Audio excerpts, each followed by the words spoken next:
We are going. What's going on with everybody? It is your boy Eric, aka Young God, coming to you live in the Green Dungeon, giving it to you real raw rugged. And I have someone on the other line who, literally, I've made this nigga go through his own Olympics.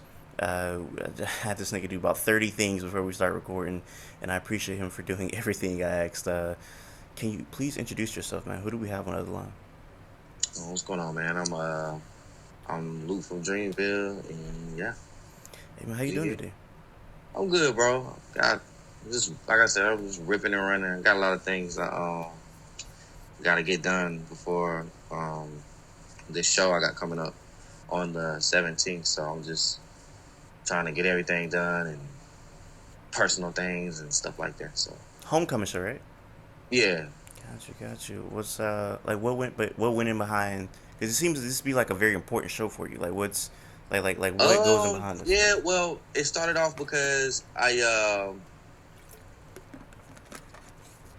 it really started off because I was originally supposed to have it on the 6th, which is my birthday. So we was just celebrating me turning 35, which is like I guess a milestone.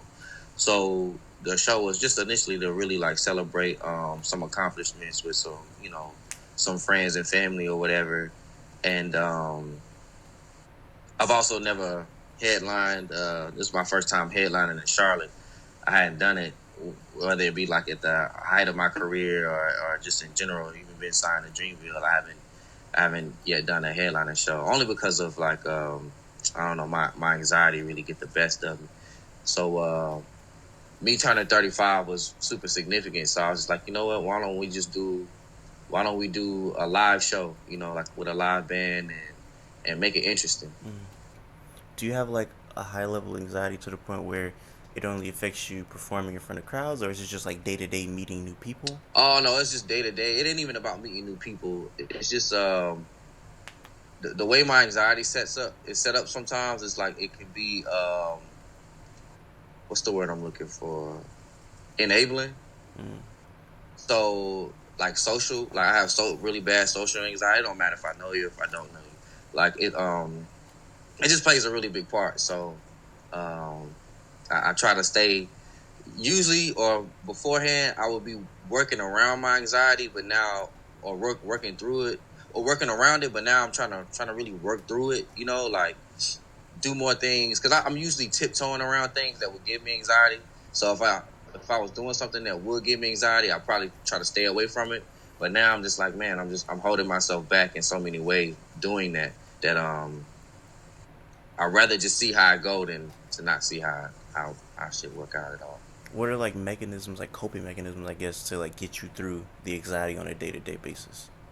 Breathing exercises, listening to music, listening to jazz, exercising, things like that. Writing, I journal a lot, so that helps a lot. And yeah, Is it specifically jazz music that kind of gets you through it? yeah, it's specifically jazz music. Got you. Who's I don't know if it's like just the way that jazz is set up because it goes on like a trip. You know what I mean? It's not like just listening to an instrumental where it's the same shit over and over. But yeah, I don't know what it is about jazz, but it's specifically jazz. I think it's like the soothing elements of, well, I mean, not all jazz is soothing, but some components of like jazz elements and like maybe like the live instrumentation of like a saxophone just sounds beautiful. You know what I'm saying? Like No, that jump make you and it's forget like about everything going on. it goes to a climax. You know what I mean? With jazz music, like it starts at a point and it ends at something completely different. And I think that's what it is for real. I've said this at least like 5 times of people I've interviewed, so I'm gonna make you the sixth person. Did you know Cool in the Gang used to be a jazz band? I didn't know that. I interviewed the nigga Cool, and that was the only reason I know it because I had to do research. And I'm doing Uh, research, and I'm looking, and like, you know the song "Send It Up" by D'Angelo, the "Send It Up." yeah.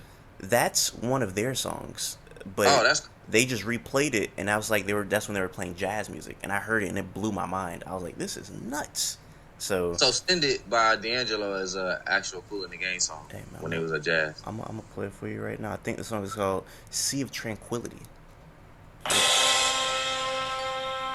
Oh shit.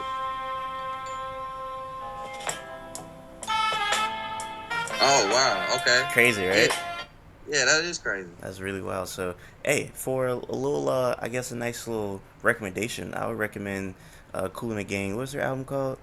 Kool and the Gang is their first ever album, self-titled. It's like a jazz album. It's very nice music Oh, on there. okay. So, Oh, that's fire. yeah, I would definitely Yeah. recommend that. Um, but no, yeah. So like you said, exercising, breathing techniques. Do you have like I have like a breathing app? Do you use an app or do you have No, your I own? don't. I don't have an app. Got you. You got your own breathing. You just freestyling it. Yeah, like just do certain things. I had went when I was during the pandemic. We was doing Gold Mouth Chronicles, and so we had an episode where we went to like this guru dude who like really helps with like basically being one with self and anxiety and like breathing techniques. And I had did like an ice bath and shit. And he taught me a few techniques and things, and I've been using it ever since. Ever since we did that episode, I've been applying the shit that I learned at that in that class. So yeah, I be trying to do the breathing apps and stuff like that, but it's just like sometimes I just be wanting to do things on like I don't be having time to go to the app. I mean, you already got your own method anyway. If it's not broke, don't Right, fix it. Type of thing. right, facts. So I do want to transition back to how I even found out about who you are. I've been pondering over this, really trying to figure out when I discovered you. I cannot remember when it was. I think I remember the song. I definitely remember the song. I just don't remember when it was. It was definitely pre-pandemic.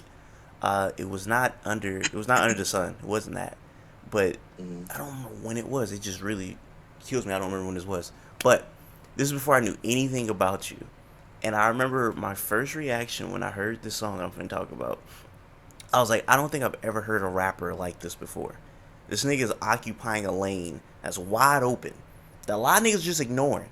And this nigga Mm-hmm. just swerved over in that lane and just kind of took that over. Now, the song was still slumming. And I swear to God, this is Oh the wow. most complimentary thing I could say. This may sound like I'm trying to be funny. I'm being so dead ass serious.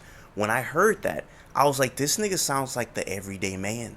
This is like everyday man music. I was like, this nigga sound like he just left his lunch break off Walmart and made this song. And this is the most I hardest thing ever. Shit, technically I did for real. That's what it sounded like. I'm like, bro, this nigga just goddamn stocked aisle 5 and made this song, bro. This shit is amazing, bro. That's what it sounded like to me. Just in the way you was, what you were talking about, the way you sounded. I'm a sucker for melodies and people singing. So as soon as I hear that, I'm still slumming while I'm chasing my 2 steps back just to get it right. I'm still slumming. That I love that. That's what you. I think what you call yourself. You called yourself, huh? I said, nah, I appreciate that. No, for sure. What you call? I wrote it down. What you called yourself? You said when you be singing, you Lute Sadiq. You feel me? Like Yo, you getting your Lute Sadiq bag, man. I don't even know where I said that shit at, but yeah, that shit funny as hell. No, you said I think that was in your Hip Hop DX interview when you did Oh, my okay, guy yeah, Jeremy yeah. Like Hick. niggas be singing and shit. I be making all types of names for myself when I start singing because I don't do it often or as often as people would like me to do because I don't have the confidence in my voice like that. Well, I'm getting better at it, but it's just like I be trying to find ways to use my voice because for some reason on tracks when I'm rapping, my voice is unique. So I have to figure out a way to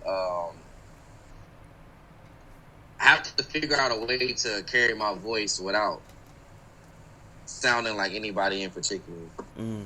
It's kind of a hard thing to do because people say certain things and it's like, damn, I can't help that, bro. That's how my voice sounds. So I be trying to find different ways to use my voice that like can be me or distinctively me. So you know who the person that you just described who does that? J. Cole. I feel like Cole Yeah. is like he's not like a technically great singer. Like he's not a nigga that's finna go like on Mm. American Idol and win or anything like that. But when he sings, it's like from his soul. Like I always think about his Be Free performance on Letterman. That was like a beautiful performance to me, and it's something that you could feel. And that's the same thing with you when you sing. You know what I'm saying? Like you're not trying to be Whitney Houston or Marvin Gaye or anything. But when I got the shackles on my feet, can't hold me back, can't Mm. hold me back. Like you was jamming on that. You feel me? Yeah. So I'm happy to know there's other people that want to hear you sing. But that's crazy that you don't really have the confidence to do that. Nah, I don't. I don't at all. That's why it's like very. I ain't gonna say it's rare because I do be harmonizing in tracks and shit, but I don't like to. I'll put it that way. Yeah, Interesting. I don't like to do it because I have to find. In the beginning, it was just like I have to find different ways in using my voice that I'm not comfortable using my voice because, like I said, even in rapping, like when I rap, my voice goes up a note and octave. So it's like it. I don't know. I My whole career I've been trying to figure out how to fucking use my voice. No, I can tell like you have a much deeper talking voice than when you rap. Like you said, it goes Yeah, up like an my octave for rapping sure. voice is completely different than my talking voice, For sure, you and definitely. I don't know why the fuck that is. It's like it's mad I think not that I'm going to be the nigga that's going to instill the confidence in you, but different. I really think you should like uh, lean into the fact that you have a different voice. Not even saying like it's different from you speaking, but just like you have a unique rapping voice. You got like when you rap, you got like a rapping ass voice. Like if I just heard you talking in that voice, I'd be like, I can tell he a rapping ass nigga. I can tell this nigga just love to rap. Just the way that's the way you sound. And when you sing, Because you know what's funny? You know what's funny that you say that. A couple of days ago, I was in Dallas because I had to do this. I was doing this ad for this company, and he had some lines that he wanted me to say. He was like,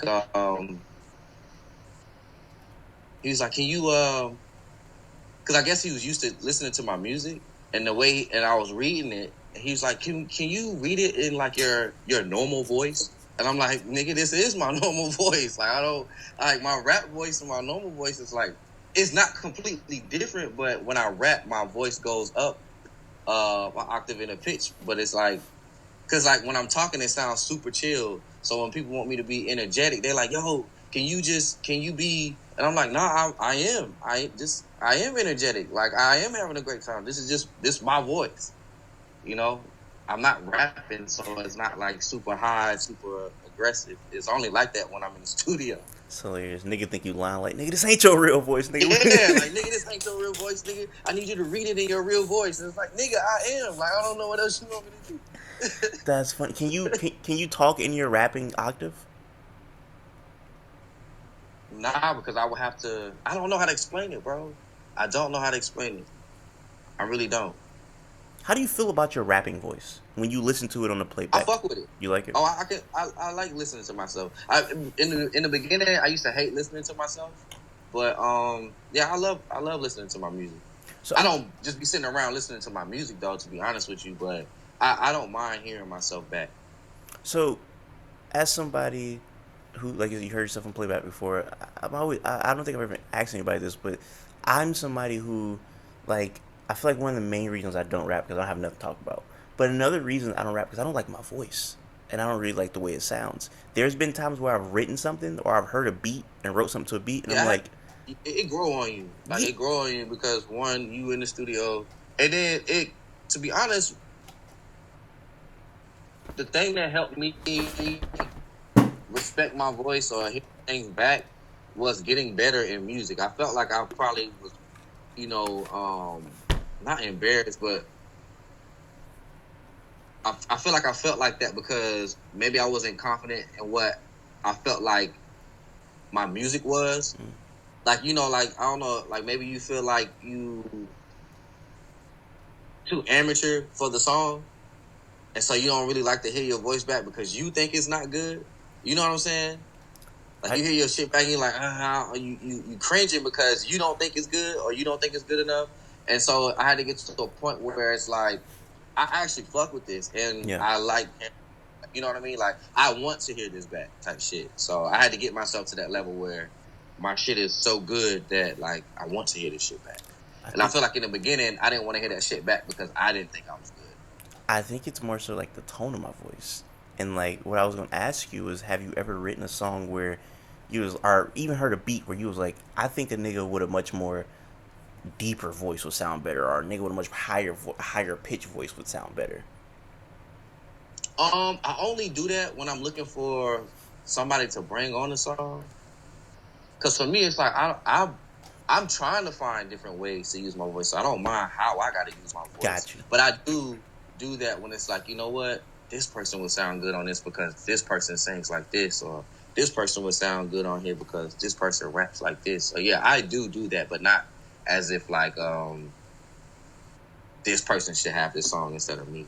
Is there a Because like if I No, my fault. oh no, I was just gonna say because if I can use my voice in a way where it's unique and it's different from from how I normally use it, then I'm gonna try to figure that out. Is there a person that, either singer, rapper, dead or alive, that you've heard multiple times on a beat that you was like, are you, when you heard a beat, you've multiple times thought like they would fit well on this beat as a feature? Um, I do it all the time, but I do it. I don't. I wouldn't say it's one particular person. But there are niggas where I'm like, damn, bro, I wish I had that singing voice, or I wish I had that type of voice. Anderson .Paak was one. BJ the Chicago Kid, D'Angelo. Um, it's just niggas like that. I be like, yo, them niggas, like they make you feel the song. You get what I'm saying? It ain't. It's I don't know how to explain that shit, but they make you feel the song. It's like the voice carries. I don't know. It's interesting you said Anderson .Paak, D'Angelo, BJ Chicago Kid. None of those people have deeper voices. Like they don't sing. Like definitely like Anderson .Paak. My niggas, you know. So that's interesting. Like you got a specific voice that you like. I see when it comes to that type of singing. Yeah, it's like soulful. It's Yeah. soulful, but at the same time, it's like it's like it's got a groove. Like I don't know, my music, like music that I like to make, is like the music that puts you in like a groove. You know, some type of, not a bounce as in like a trap bounce, but like a groove pocket. You know, I like to be in a pocket. Now the music I listen to is different, but the music I like to make is it's more so like a groove, a pocket. You got me thinking. I'm trying to think of like classic soulful artists. There's a few, but most of them don't have like baritone singing voices. Like Al Mm. Green, or like a lot of these people kind of have like, I guess it would be alto or something like that. Like a lot of like, you got like Barry Whites and like Isaac Hayes and stuff like that. But most niggas don't Mm. really, like our goats. I feel like usually don't really have like, hey baby, I'm finna sing to you type of ass Yeah, voice. I mean, because I don't know too many. I mean, I know people that have deep voices, but it's like that's not often. I feel like deep voice low key work better in like rap than it may do R&B. Oh, for sure. I mean, it work in general, but it's unique in most cases. And that's unique is the reason why I need you to sing more, because your singing is so unique. And I feel like low key you might have did that more on 1996 Part Two than you did on Goldmouth. I could be wrong, but I feel like you did more singing on I that might. album. I now see. The only reason why I say I might have, I don't listen to part two like that. Because it's I'll go old, back. or I'll go back every now and then and listen to part one, but I don't listen to part two like that. I don't know if it's because in the process of making it, I've had a lot of, or just where I was in the process of making it, in the process of getting it out. I had been through a lot of things yeah. in that process, so I try not to. That was a tough space for me, Mm-hmm. so I rarely listen to that project. I might listen to a few songs off that project, but I've never. I like West 1996 Part One. I'll listen to it front to back. You know, every now and then I'll put it on. Um, I got a vinyl for it, so you know I'll put it on. I'll listen to it front to back. But Part Two, I probably haven't listened to it front to back since I've made it. But I'll Mm-hmm. probably listen to a few songs off of it. You know, maybe three at the most. There's some songs where niggas are playing. I was like, oh damn, that was on that project. I don't listen to that project. Do you, Not that I hate. I don't hate it. I just the space I was in and creating it. Sometimes I really don't. I don't want to be reminded. For real. so being in a space that, like you said, you weren't really a fan of, it was kind of a darker period. Do you think that at all influenced the quality of that album? Like, do you think being in Oh a yeah, it influenced the quality of all my projects. mm, I write when I put together a project. I write from a space, the whole project. mm, That's where I am at that moment. I did it with part one, part two, and Goldmouth. Like I write from where I am, which is why people always talking about like, yo, you need to drop more. It's like, well, I would, but it just depends on how much more I go through. You know what I'm saying? I only process and write and do things like that from what I go through. Now, I do need to drop more singles, but when it comes to projects, that's why for me it takes a minute, because projects take a lot out of me, because I'm really giving you everything that I'm either Yeah. experiencing, going through, because like I said, I journal on a daily, so that's coming from a real place in real spaces. So it take me a lot more to do projects than it does for me to just write songs and drop shit. So you But I do got freestyles all the time. I like to freestyle, put on a beat, and I need to start recording that more. And just start. I'll be freestyling to instrumentals, or somebody will send me some shit. I'll freestyle to it, and I should probably do more with those things. But when it comes to projects, like niggas be like, "Yo, when the album?" Like, like I'm working on no damn album right now. I right now in this space. I was just talking to somebody about this the other day. Um, I'm not gonna say that I'm chilling, but I'm trying to catch up to 35-year-old me. I feel like I've been writing from a space, and everybody been hearing music from me from a standpoint of younger me, 21-year-old me, 19-year-old me, 25-year-old me. Even though I'm still young, but at the same time, I'm trying to catch up to 35-year-old me. yeah. I'm still processing and trying to get to know what 35-year-old me is even fucking into. You know what I'm saying? So right now, that's where I am. I want my music to catch up to where I am present day, and not giving niggas some shit that either I'm not on, or I'm not even in that space It's in like time. I feel it's like the D'Angelo type of Kendrick type of approach where they may go a minute without dropping an album, and it's Mhm. like they just gotta live life. You know what I'm And saying? Schoolboy Q even touched bases on that a couple of days ago, and I was like, "Wow, bro!" That was crazy to me, because I'm like, that's literally what I've been. That's literally where my process has been with music lately.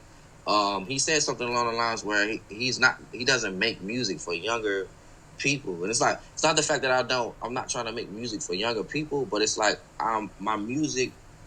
I'm not in a younger. Like, I want my raps to be on some grown man shit.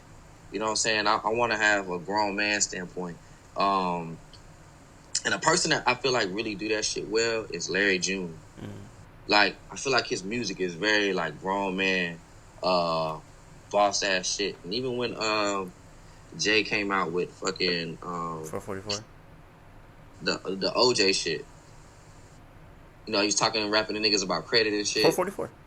Yeah, Yeah, for sure. 444. Yeah. Yeah.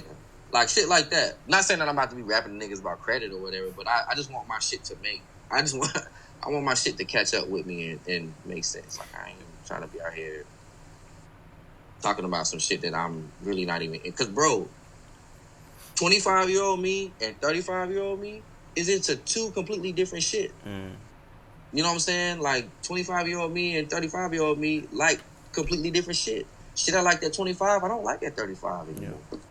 You know? Or shit that I never thought I would do at 25, 35. I'm like, yo, it's lit. I fuck with this. I laugh when you bring up 444 because me and my homie we laugh about that album all the time because like that nigga was waging war with young niggas on that album. Like Nah, remember? it was funny. It was hilarious. But at the same time, it's like, yo, it was shit like with Jay and Nas, like, it mind blows me, because it's like, yo, even though some shit that they put out, we might be like, yeah, or laugh about that shit. It's like, yo, the fact that their careers are even this long Yeah. is amazing as fuck. I went to see Nas when he performed at Madison Square Garden, and he went through all of his, like, literally all of his fucking discography.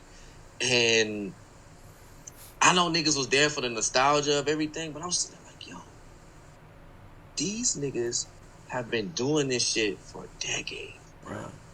And they still got more in them to go. And it's like, if that's not inspiring, my nigga, as an artist, I don't know what is. And yeah, we laugh at the shit that they be doing sometimes, or like the shit they be trying to do, or try to, stay within the relevant and not. But it's either way. It's like, yo, this shit is fire. No, It's for sure. fucking fire. For sure. I'm about to state some hip hop blasphemy, but never was a big Jay Z guy at all, to be honest with you. No, I mean, I to be honest with you, I wasn't super into hip hop like that. growing up. So I like shit like that don't bother me at all. Like I don't be like, oh nigga, what you? Because what I learned a long time ago is you might not have known about it then, but you know about it now. Yeah. And now that like you know, now that you know about it, you know about it. It Oh, is what it oh is. no, no, no. That's not what I was saying. I'm saying that I was never a big fan of his music at all. Oh Like, no, I mean, and that too though. yeah, But for sure. I was going there too. Gotcha, Like, gotcha, gotcha, gotcha, even gotcha. if you're not a fan of the shit, though, I mean, shit, it is. It is what But with that being said, 444 is my favorite Jay-Z. I love that album. I think that's a it is. really good album. I do love 444. I always say that. I mean, you're from the South. Um, Yeah. I almost say you're from the South, kinda. Is y'all consider y'all? It ain't kind of. We from the south. Okay, okay, okay, okay, okay. Yeah. Let me not disrespect you. Nah, Let me not disrespect we you. definitely from the south. I feel like I've never heard a North Carolina nigga with an accent in my life. It's always the Oh, South Carolina you probably niggas. in the wrong parts of North Carolina. I don't be in North Carolina at all. So Oh, okay, so then that I'm makes just saying the sense. niggas that I be seeing, like Cole don't got an accent, you don't got an accent, other niggas from North Carolina don't got an accent. Oh no, you just have to be in the right spaces. Like yeah, us, I guess because like niggas Mavi be don't got an around accent. your Mavi Ruben. But yeah, you just gotta be in the different parts because I know mad niggas with hella accents. Gotcha. See, I'm from Jacksonville, Florida, so a lot of accents in the surrounding areas around me. So I've always, and it's funny. I was gonna talk about this later. I'm gonna go back to the whole Jay-Z conversation since we were already talking about North Carolina. Carolina in general is very country, super duper country. It's this one nigga on Instagram now that I don't follow him. I follow him on TikTok. This nigga is like a chef, and he be cooking. I seen this nigga cook a Oh soup. yeah, nigga that be cooking like alligators and be cooking like all the weird shit. Like I can't say that niggas be on that type of time. Cause that seemed like more New Orleans shit than anything. But I will say, cause my family from South Carolina. Yeah, that's And where he anything, from.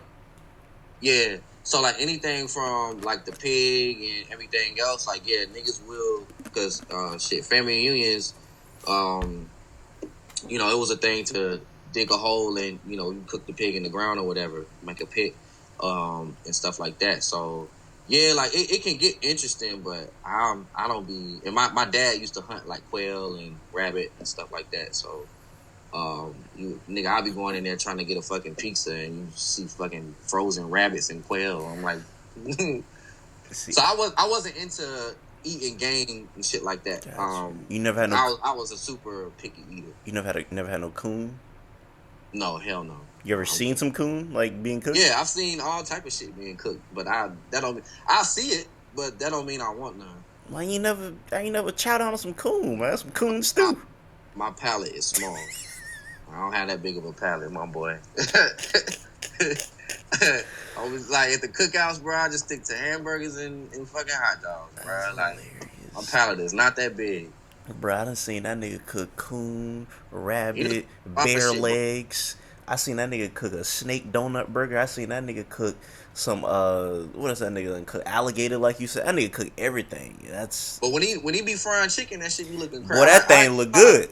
the fried foods, I would trust bro on the fried foods because even though he be cooking some weird shit, he know how to fry some shit. So I would definitely try bro wings. I know that nigga wings be hitting. Any nigga that sound that country, I think that nigga can cook. Like any nigga that I sound, already know. I already know his wings be hitting, but it just like for me, it's like yo, I'll wait till he change the grease for the chicken my because I ain't friend trying said to that. deal That's with. funny.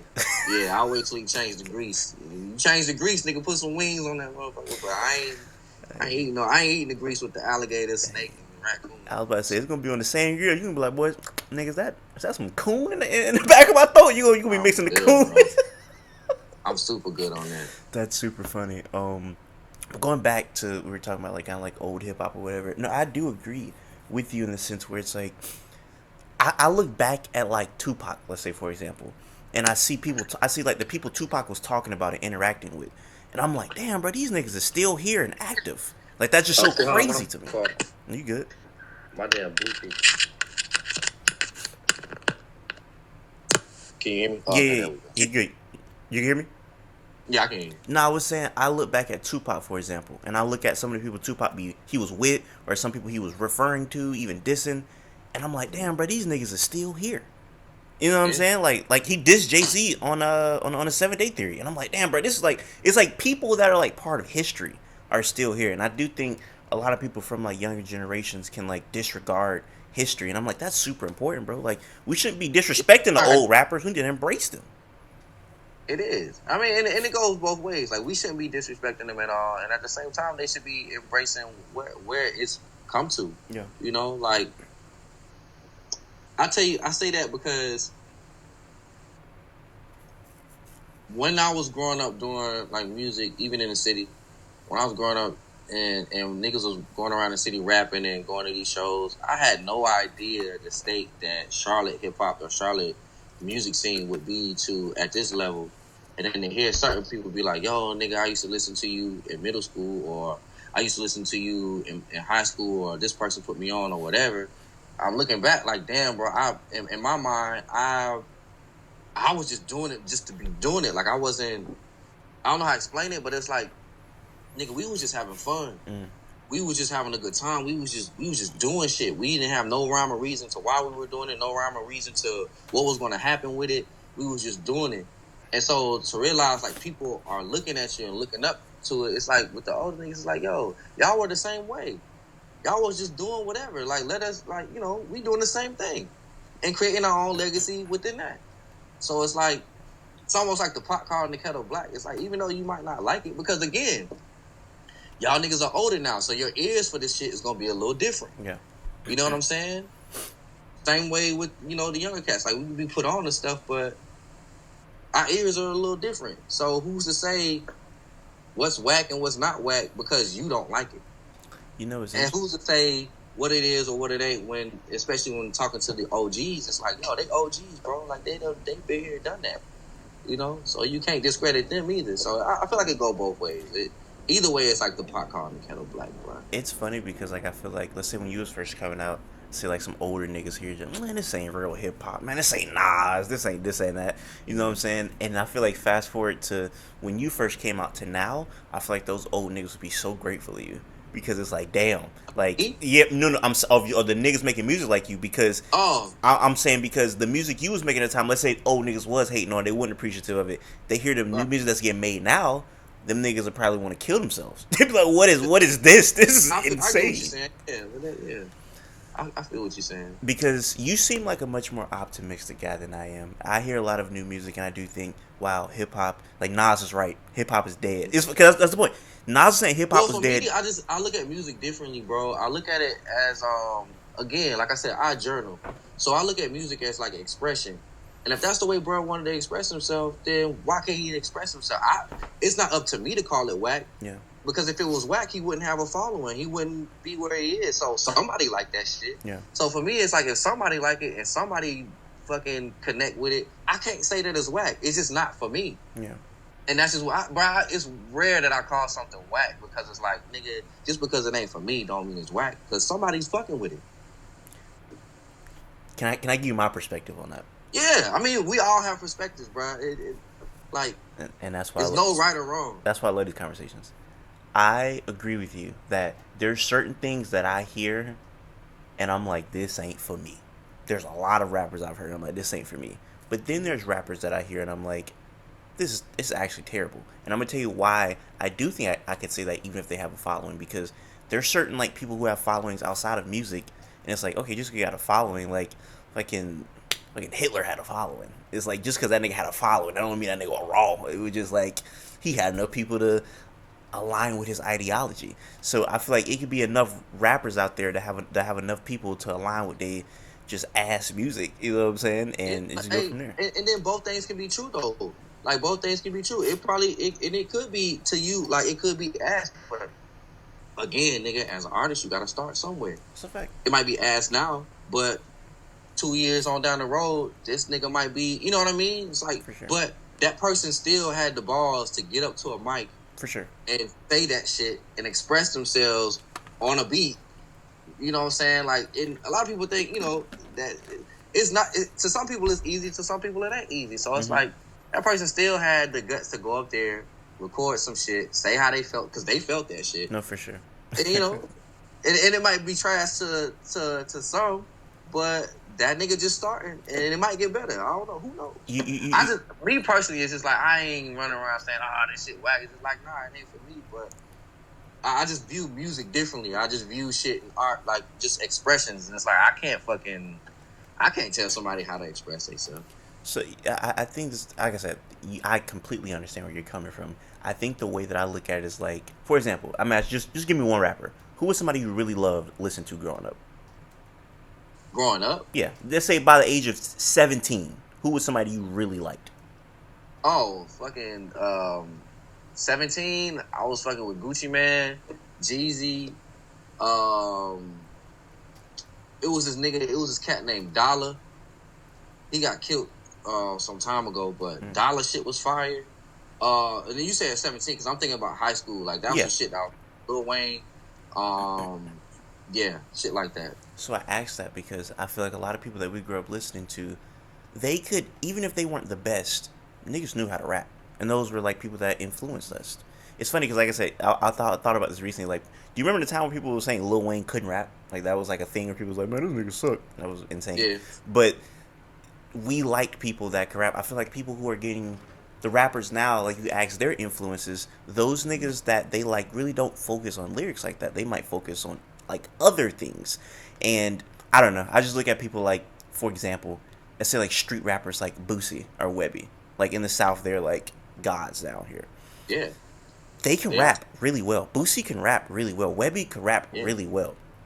I feel like now a lot of street rappers, and then also they were just more diversified. Like Plies was, he would make like a turn up song, a party song, but he also have an introspective song. I feel like a lot of like street rappers now, it's just like kill a nigga mama and rob him. And I do feel like, are we kind of like um Yeah, I mean, regressing? some shit is Because repetitive. you know, Not like some things do get super um repetitive, and people are starting to like look and feel the same. But I don't know. Maybe there'll be somebody out there or a needle in a haystack that come through and start changing things all over again. I mean, I just feel like music and rap is always on a evolving scale. Like it's gonna keep evolving and evolving. Um, yeah, I don't know. I don't know. there's this gospel song called "Optimistic" by Sounds of Yeah, Blackness. even gospel music, even gospel rap is evolving. That shit sound like normal music now. I'm not saying that it wasn't normal Yeah, before, yeah. but like you could tell a gospel song, a gospel rap song from a rap song. Yeah. Nigga, I was listening to a song, I forget what the name of the song was. I was listening to a song that was popping on TikTok. And I be riding to the shit. And I'm like, oh. Once I realized it was a gospel song, I was like, oh. And I listened to it more. It's like, oh, this shit, it is a gospel song. I never put two and two together, but it is. So now it's like, damn, gospel, even gospel rap is becoming a way where it's like, nigga, you can't tell if you preaching and rapping about God, No, and that's a beautiful thing. Like I said, which there's is this, fire. yeah, that's fire. There's a gospel song called "Optimistic." It's like a classic '90s black gospel song. You will be as long as you keep your head to the sky. It's called "Optimistic" by Sounds of Blackness. Yeah. I bring that up because optimistic, that might need to be your theme song. You're the most optimistic nigga of all time, and that's beautiful. I feel like in a world, in a sea of like people who are pessimistic, people like you Bro, need to exist. I've been through so much shit where all I had to rely on is my optimism. For Mm. real. I can't sit and dwell on shit that like my anxiety fucks with me in a lot of ways, but my optimism is the thing that pulls me out of everything, bro. Like I can't sit around and dwell on shit. I can't sit around and be sad at myself about something that I can't control. All I can do is control my narrative. And so for me, like I try to be as optimistic as I can, even when it's been times where I'm like, nigga, my whole world is falling apart. Mm. But all I have to rely on is this tiny bit of fucking optimism, bro, and faith. So I'm gonna always have that with me. And again, like I said, I've been through so much shit, and I got such a relationship with God where it's like, bro, I can't tell somebody that that's not it or they doing something wrong. Like, bro, I'm just looking at everything where you gotta start somewhere, bro, or you gotta at least a nigga making and putting forth an effort and doing something. Like, I tell this all the time where people try to put me up against like different artists. Sometimes, like, what do you think about this person? What do you think about that person? Even in the city, and I'm like, bro, I don't know what this nigga went through or what this nigga got, what relationship this nigga got with God to be like, oh, I ain't fucking with that. Like that should, because a lot of niggas look at shit like that should have been me. Like no, nigga, that's for him. Like I'm the type of nigga I can congratulate somebody, I can be happy for somebody without putting myself in that person's shoes. Like that was for him, that was for that person. Because what's for me is for me. That shit Yeah. gonna come. I ain't gotta be sitting there putting myself in somebody else's shoes just to be happy for them. You know, I'm not that type of person. So for me, it's like my optimism and my fucking happiness is all I fucking have. And I don't mind sharing. And that's probably my problem because I be trying to share shit with niggas all the time and end up being empty, my cup being empty and shit too. But anyway, long story short, all I had to rely on is my fucking optimism. No, I mean, if you study any type of psychology, people with your mindset live longer because I let's hope so. because you gotta think about it, bro. People, if you look up any type of things about like people going through like it's like cancer, and they have like a very downer type because that's already like you get that news, you're already down. But people who like keep their spirits lifted, a lot of those people just with that mindset could keep you going. Versus like if you accepted defeat already, your body gonna know that. You know what I'm saying? Like your And that's body how I am for tells other that. people. Like I'm always the rooter. Like I'm always gonna root and make sure you staying up. Like I can't, you can't be. I can't have you down, and I Yeah. can't have you down around me. Like I gotta pick you up. We pick you up. We gonna figure out what it is. And so that's just where I be with shit. Like I gotta stay like that because if I'm down, it's all like you said. Like that's when all the shit starts. There's this type of theory.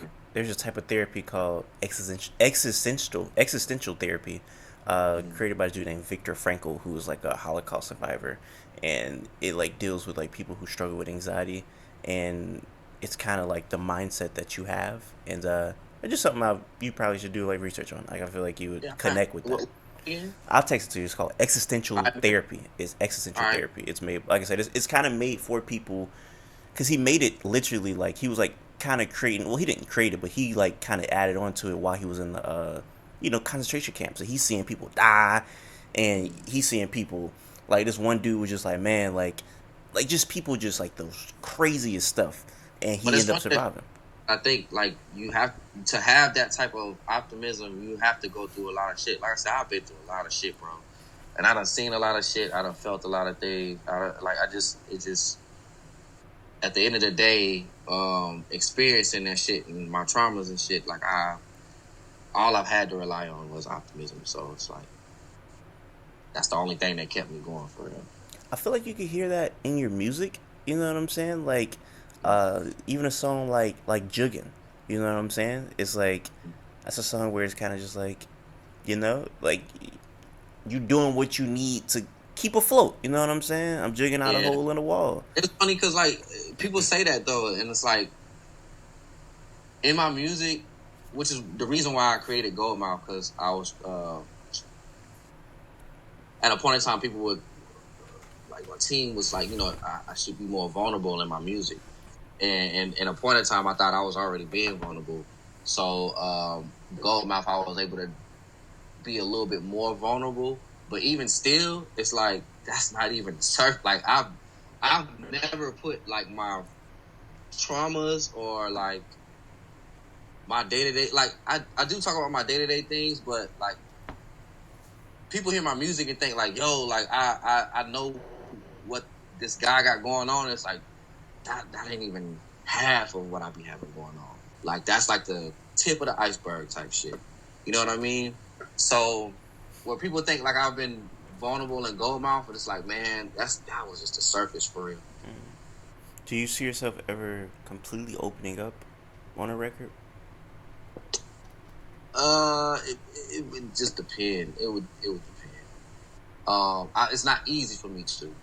It's not easy for me to be open up, but I'm also not a closed in person. Like I can have conversations with people about the things that I've gone through, but I'm not just openly like, yeah, this is what I experienced or this is what I be going through. It's just like it has to be. It's I'm just a more natural person, and also I'm I'm not private, but I don't talk about my business like freely like that. For sure. Yeah. I feel, Because I've been through things like that too, where people like use your experiences and things like that against you, or So I've been through a lot of shit with people. So yeah. like my personal shit just be Yeah, you can get trust issues over stuff like that, and yeah also you gotta like retell it when you're rapping yeah it, and that might bring up bad memories. You know what I'm saying? yeah.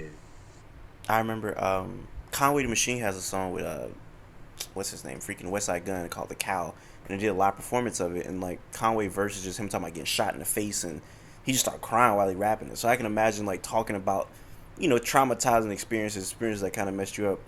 Who wants to relive that? So I Yeah, completely yeah. get that for sure, And, for and sure. again, that's again like most of the time. That's why I don't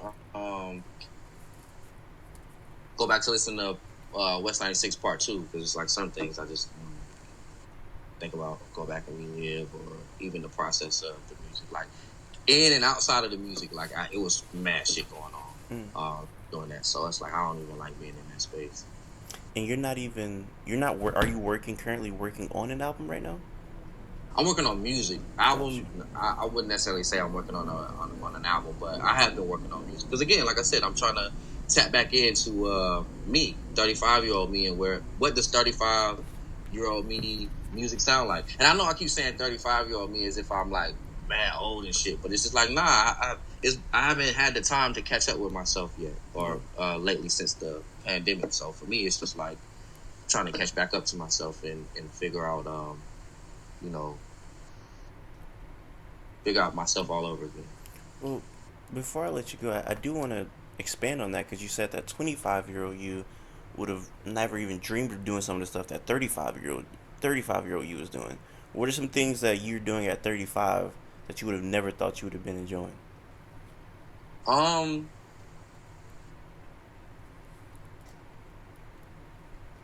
let me see.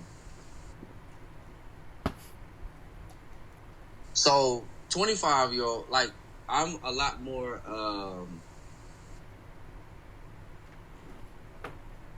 I like to try different things now. Like where 25-year-old me, because of my anxiety, it was hard for me to like really explore Yeah. and do things. So like I've been dabbing into like acting, or Mm. I've been dabbing into other stuff where like I have to be in front of the camera or I have to do certain things. Where 25-year-old me would have been like, hell no. Just creating that confidence. 25-year-old me didn't have that shit whatsoever. And I know that's such a vague answer to what you're saying, but like No, no, for sure. it's just the experiences are different. Where 25-year-old me would have turned that shit down, Mm. just like that. Where 35-year-old me is like, hold on, let's think about this. Like, let's outweigh the pros and cons on how you feeling about it. Whereas 25-year-old me would have just shut the shit down altogether. Um, but even in just like I've been reading more. I've been meditating, nigga. 25-year-old me, like nigga, fuck meditation, man. No, nigga, that's weird. But I meditate now. I be chilling. So, yeah, I don't know. It's different. Wait. Um. Self-care doesn't seem selfish like it used to. Mm. 25-year-old me, when I would try to do self-care, feel hella selfish. 35-year-old me, I'll tell a nigga no ASAP if I don't feel like doing something, or if I just need to take some time out for me. I've been working on that a lot more. The power in the word no. I'm good. I don't feel like doing shit today. I used to feel bad about that. Like, oh, people need me, so I gotta do it. Now it's like, man, they'll be all right. They'll figure it out. And not even like on no fucked up shit, but it's Yeah. like, yo, I don't have it today to even give, so I don't.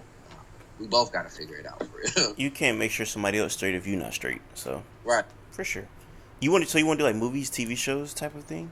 Yeah. I've been trying to. I've been wanting to, segue into something else, because I still love music. Look, music is still a passion of mine, but I'm in a space now where it's like I want to try different things. I want to try. What's next? What else? What else can I do? What else am I good at? Or what else am I not good at that I can get better at?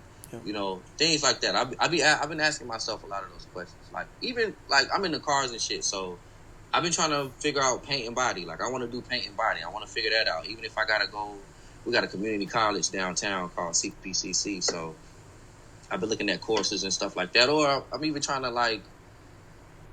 I've even been hitting up like painting body shops. Like, yo, do y'all niggas need a apprentice? Y'all ain't gotta put me on payroll. I just wanna see how the shit work. I just wanna figure it out. I don't be having shit else to do, on a day to day, other than the things that I have to do. But it ain't like I got a 9 to 5. So it's like, yo, I ain't gotta be on payroll if y'all niggas want to show me how to do this, so I can do my own shit or end up turning that into something.